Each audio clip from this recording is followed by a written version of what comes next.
Yo, what's up, fam? I'm back, and I wanted to make a part two of the video that I made when I said not all African. I should have put not all Africans hate or dislike African Americans. I might go back and edit that. But like this is part two, so like another part of what the person was saying. If you watch part one, then you know like where I'm coming from with this, and it was based on somebody's comment on YouTube, during a Black Panther movie discussion. But the person was saying, I don't rock with Africans. They sold us into slavery and this and that. And first of all, they got to do their history, and not all slaves were obtained, not all black slaves were obtained that way. Some were sold because they were conquered by other stronger African nations, or they were the captives, and others were kidnapped against the will of the chieftains or whatever kings ruled that area. We were obtained in different ways, in different manners. But the person also simultaneously said that, and that's why they don't want to have nothing to do with us. They don't associate themselves with us.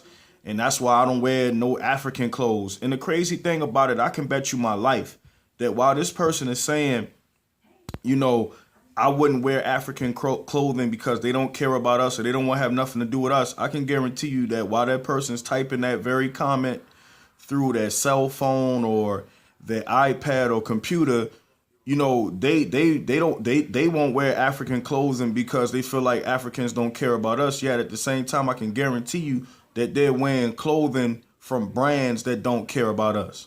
That's what's funny. Like a black person will say, I don't associate myself with African clothing and that culture because they don't care about us, and yet you'll wear a brand, you'll support a brand of clothing, or a brand of shoes, or a brand of whatever that don't necessarily care about African Americans. And if they do, is a hidden agenda.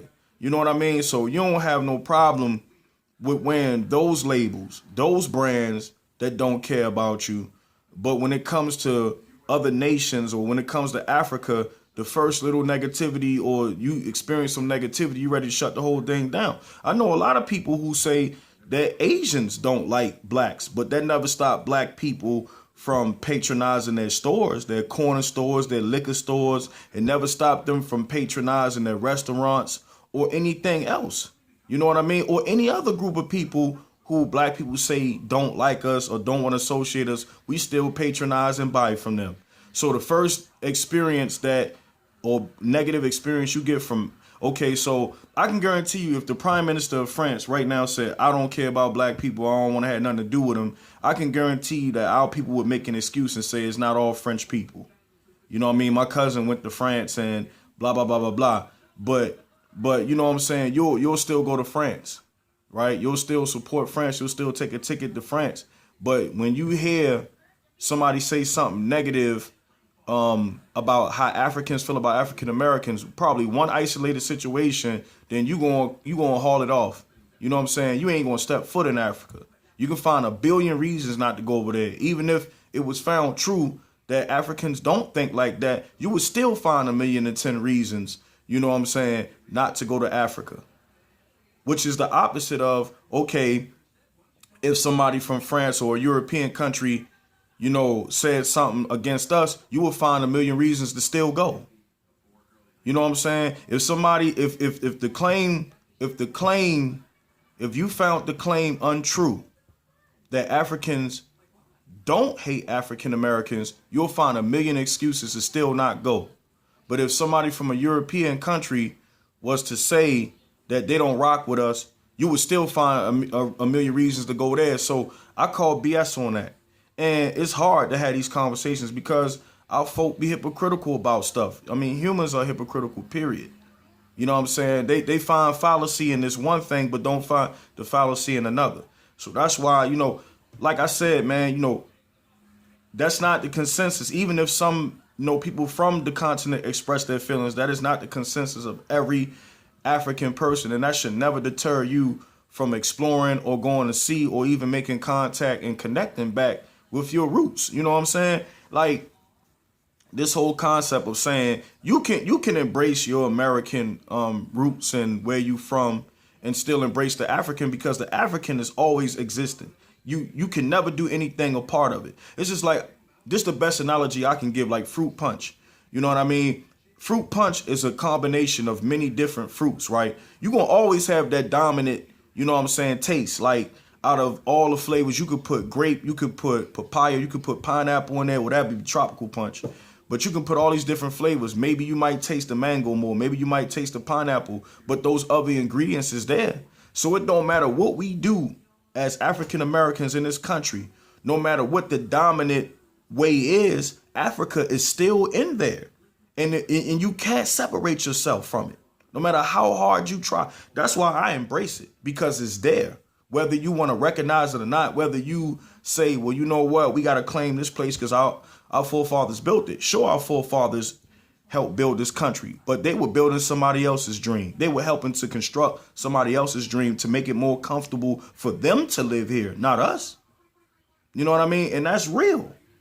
You know what I mean? And that's real. Regardless, yes, our people did contribute greatly to this country. At the same time, they were helping build another man's dream in another way for them to be comfortable while we still struggle. So that's why you have certain black people who feel like, yo, I got to claim Africa, because on the one side, we ain't treated like we contributed anything here. You know what I mean? And that's just what it is. But me, having traveled, you know, and learning from the horse's mouth myself what it is and how they feel, I could tell you it's a lot of African people that are willing and ready to embrace us, as we should be willing and ready to embrace them. But that just goes for traveling, period. You know what I mean? All through my travels, I've learned that humans in general, there's a connecting factor to all of us. And you won't find that out sitting at home. You won't find that out talking to somebody else and obtaining information through the media or hearsay. You can only know if you experience it yourself. You know what I mean? And so this whole thing about Africans thinking they better than African Americans is false, because even Africans, you got West Africans that are in India that's being treated a certain way. You got people of African descent in Europe being treated a certain way, getting booted out. You got people of African descent or African people in Israel being mistreated. So to be honest with you, no matter where you go, people of African descent or from the continent are being disrespected and mistreated. And that's the connection that all of us got, is that no matter where you go, there are going to be people who don't like us, who don't care about you. If you have this pigment, if you're a descendant of that continent, it's people that's going to think some different ways. It's people that think that Africans still, if an African goes to France, you know what I'm saying, they think that they're thieves and unclean the same way they look at African Americans. So we share that same struggle, and we shouldn't let stuff like that separate us and stuff. And like I said, a lot of Africans don't understand our history. You know what I mean? They make prejudgments. They come over here, they prejudge off of ignorance. It's like we don't know them.